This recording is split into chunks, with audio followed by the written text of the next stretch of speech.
Your CRP is acceptable. Your Calprotectin is not alarming. Your healthcare provider says you're stable.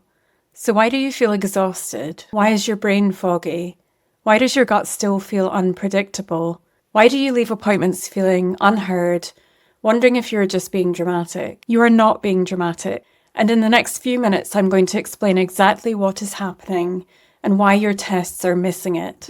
By the end of this video, you will understand why standard markers do not capture the full picture, what is actually driving your symptoms when labs look fine, and what to focus on instead of chasing test results that never seem to match your reality. You have done the blood work, you have tracked your Calprotectin, maybe everything came back in an acceptable range and you felt even more confused. Because if you are fine on paper, why do you feel so far from fine in your body? The fatigue that sleep does not fix, the brain fog that makes simple decisions feel hard, the gut that still dictates too much of your day. You start to wonder if you're making it up, if you're just not trying hard enough, if this is just what life with IBD looks like. I'm Dr. Rachel Sarah Brown. After more than 2 decades in medicine and years specialising in gut health and cellular energy, I've worked with hundreds of people who felt exactly this way. Intelligent, capable people whose lived experience did not match their lab results. And sometimes it's also a case of people looking fine on the inside, and yet feeling far from fine. And what I've learned is this: the mismatch is not a mystery, it is a blind spot. Standard tests are measuring one thing while something else entirely is driving how you feel. I'm going to walk you through 5 reasons your markers can look acceptable while you still feel awful, and show you what is actually happening beneath the surface that hardly anyone tries to explain. Point 1. Standard tests measure inflammation, not energy. Here's the first thing you need to understand. CRP and Calprotectin measure inflammatory activity. They tell you whether there is active inflammation happening right now. What they do not measure is your cellular energy. They do not tell you whether your mitochondria are functioning well, whether your cells have enough power to repair tissue, regulate your immune system, or support clear thinking. You can have inflammation under control while your energy production is completely depleted, and that depletion explains the fatigue, the fog, the fragility that persists even when your numbers look acceptable. Your tests are checking for fire. They're not checking whether your batteries are dead, and both matter. Only one gets measured. I see this constantly, people whose markers have improved, sometimes dramatically, but who still cannot get through the day without crashing. Their doctors are pleased, their numbers are better, but they feel worse than ever. Because the energy system was never addressed. Inflammation was quietened, but the cells never got the power they needed to rebuild. Imagine your phone shows no warning messages, no alerts, no errors, but the battery is at 3%. Technically nothing is wrong, but the phone cannot do anything useful. It is going to shut down at any moment. Your body is the same. Your inflammatory markers might show no red flags, but if your cellular battery is drained, you cannot function. And no standard test is checking that battery level. Ask yourself this: have my healthcare providers ever assessed my cellular energy or mitochondrial function? Or have we only been looking at inflammatory markers? If the answer is only inflammation, you've been checking for one problem while living with another. But energy is not the only thing these tests miss.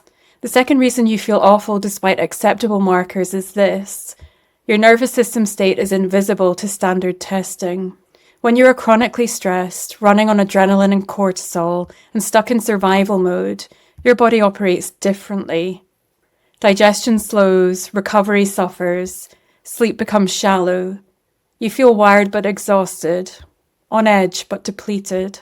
This nervous system dysregulation drives symptoms every single day. It affects how your gut functions, how you process food, how you recover from setbacks. But there is no box for it on your lab panel, no number that captures it. So it gets ignored while you get told everything looks fine. Your labs cannot measure whether your nervous system is stuck in survival mode, but your body knows. And it is telling you every day. Women and men tell me they feel like they're running on fumes, constantly pushing through, never quite recovering. Their clinicians see acceptable numbers and move on, but the person themselves knows something is wrong. That knowing is accurate. Their nervous system is dysregulated and no blood test is going to reveal that. Think of a car dashboard. The oil light is off, the engine light is off, but the driver is white-knuckling the steering wheel, heart racing, bracing for impact at every turn. The dashboard shows nothing wrong, but the driver is in distress. Your nervous system is the driver. Standard tests are the dashboard. The dashboard can look fine while the driver is falling apart. Do you feel like you're constantly in go mode with little genuine rest? Does your body feel like it is running on stress hormones rather than real energy? Even when you have time to relax, does your system struggle to actually calm down? If yes, your nervous system state is likely a major driver of how you feel, even when your labs look acceptable. And there is another hidden factor that explains why you feel so fragile. The third piece of the puzzle is your gut barrier. The gut lining is meant to be selective. It lets nutrients through while keeping out bacteria, toxins, and undigested food particles. When that barrier weakens, things cross into the bloodstream that should not. Your immune system reacts. Inflammation gets triggered. But this is happening at a level that CRP and Calprotectin may not capture, especially in the early stages or during periods of low-grade dysfunction. You feel reactive, sensitive, easily thrown off. But your numbers look fine because the tools are not precise enough to catch what is happening at the barrier level. Your gut wall can be compromised while your labs say everything is stable. The tests are not sensitive enough to catch it. I work with people who react to foods they used to tolerate, who feel worse after eating, even when their diet is perfect, who have vague, shifting symptoms that never quite resolve. Often what is happening is barrier dysfunction. The gut lining is not holding as it should, but because their inflammatory markers are not dramatic, nobody investigates further. They get told it must be stress, or that they are being too sensitive. It is not you being too sensitive. It is a barrier that needs repair. Do you react to foods you used to tolerate without issue? Do your symptoms seem disproportionate to what you eat or do? Do you feel like your system is hypersensitive in ways you cannot explain? If yes, barrier integrity may be compromised even though your standard tests are not flagging it. If this is starting to explain what you've been experiencing, subscribe for more. I post every week on gut health, cellular energy, and the things that standard testing misses. Now let us keep going. Point 4 is that metabolic stress precedes disease by years. Here's something most conversations do not include. Metabolic stress starts years before it shows up on tests. Your cells can be struggling, your energy systems can be compromised, your recovery capacity can be diminished, long before a single marker goes out of range. You feel it, you know something is off, but the tests keep coming back normal because they're designed to catch disease, not dysfunction. By the time a test flags something, you have often been struggling for years. That gap between when you start feeling unwell and when tests confirm something is wrong is filled with metabolic stress that nobody measured. You've been feeling this for years, the tests are only just catching up. You were not imagining it, you were ahead of the labs. People often tell me they knew something was wrong long before they got a diagnosis. They felt dismissed for years before their condition was finally confirmed. That gap was not nothing. Their bodies were struggling. Cellular energy was declining. The system was under strain.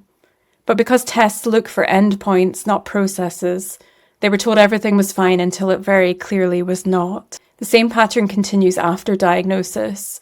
You feel worse than your test suggests because the tests measure endpoints, not the process happening underneath.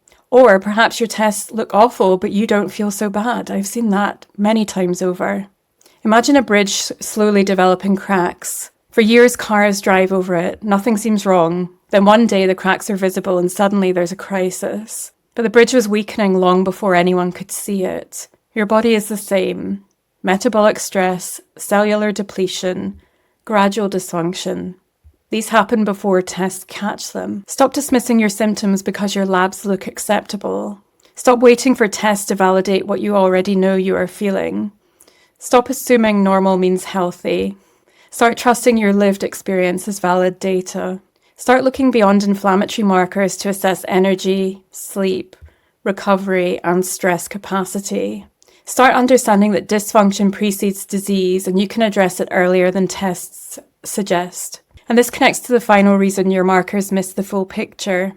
Point 5 is that your tests measure a moment, not your capacity. Standard tests capture a snapshot, not a story. Your CRP today tells you about inflammation today. It does not tell you how quickly you recover from a flare. It does not tell you how much stress you can handle before things fall apart. It does not tell you whether your system is resilient or fragile. Two people can have the same lab results and completely different daily experiences. One might bounce back quietly from setbacks. The other might be knocked down for weeks by minor stress. The tests look identical. The capacity is completely different. Your tests show where you are. They do not show what you can handle. Capacity is what determines your quality of life, and nobody's measuring it. I ask clients this: how quickly do you recover from a stressful week? From a poor night of sleep? From eating something that did not agree with you? These answers tell me more about their actual condition than most lab results. Someone who takes 2 weeks to recover from one bad day does not have resilience, no matter what their CRP says. And that lack of resilience is what makes life feel so hard. Think of two athletes. Both have the same resting heart rate. Both look equally healthy on paper. But one can run a marathon and recover in 2 days. The other is exhausted for a week after a short jog. The measurements look similar, but the capacity is completely different. Your IBD is the same. Your markers might match someone else's, but your capacity to handle stress, recover from setbacks, and live your life might be worlds apart. Write down your recovery pattern. How long does it take you to bounce back from a poor night of sleep? How long does it take to recover from a stressful week? How long do you feel off after eating something that did not agree with you? These answers reveal your actual capacity, not what your labs say. Rate your energy and resilience honestly. On a scale of 1 to 10, how would you rate your daily energy? On a scale of 1 to 10, how would you rate your ability to handle unexpected stress? If either number is below 6, your capacity is compromised regardless of what your tests show. Stop waiting for validation from labs. Your experience is valid data.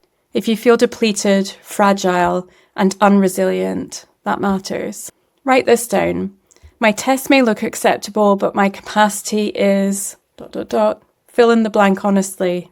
This shifts you from depending on external validation to trusting your own internal experience.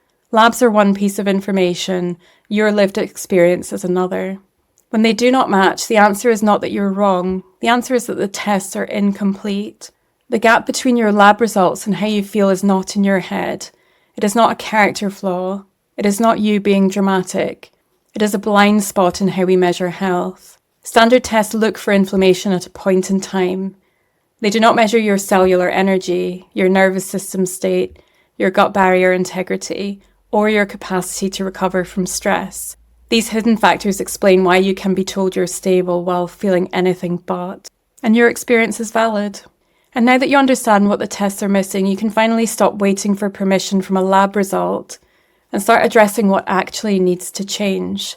In the next video, I'm challenging the biggest lie you've been told about IBD, that your gut is the whole problem. It is not. Your gut is often the expression site, not the origin. And understanding this changes how you approach your entire recovery. Click the link around this video and watch that one next.